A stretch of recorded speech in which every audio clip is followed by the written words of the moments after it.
mag-repair tayo ng kapasitor. Paano malaman kung sira ang kapasitor?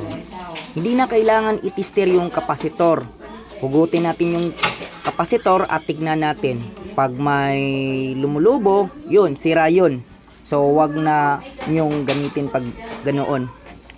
So, tingin-tingin tayo dito sa gilid. May kapasitor pala akong nakahanda para nito.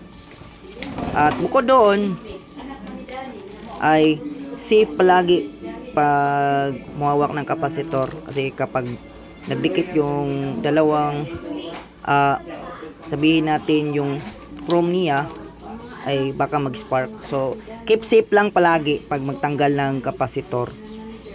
Yung hinuhugutan ko, yung tinanggal ko, is yan yung sa compressor, galing yung herm. At tatanggalin naman natin yung sa fan. Pag matanggal na iyan, tatanggalin lahat ng common. Yung apat na iyan, yan ang common. Common sa kapasitor. So, be safe always if you want to be fast na matapos yung trabaho. Matapos matanggal yan, kailangan matanggal yan agad-agad para at least maisalpak na yung isa. Pag matapos na, yung dalawa na lang yung kailangan tatanggalin. Papakita ko sa inyo mamaya guys yung bagong kapasitor, anong kaibahan ng sira o hindi sira.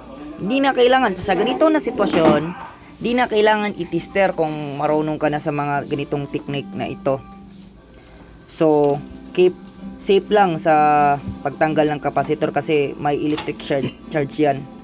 Mai-spark ka sa kuryente na yan. So, yan ang kapasitor na sira. So, ilagay natin, tignan natin kapag may bulky siya, ibig sabihin sira. So, yan ang paraan natin pagtitest. Sira yan pag ganoon. So, may isa pa akong kapasitor. Wala. So, ibig sabihin, yan na kapasitor sira. So, yung isa na hindi gumagalaw, yan ang maayos pa. So, yun lang guys. Maraming salamat.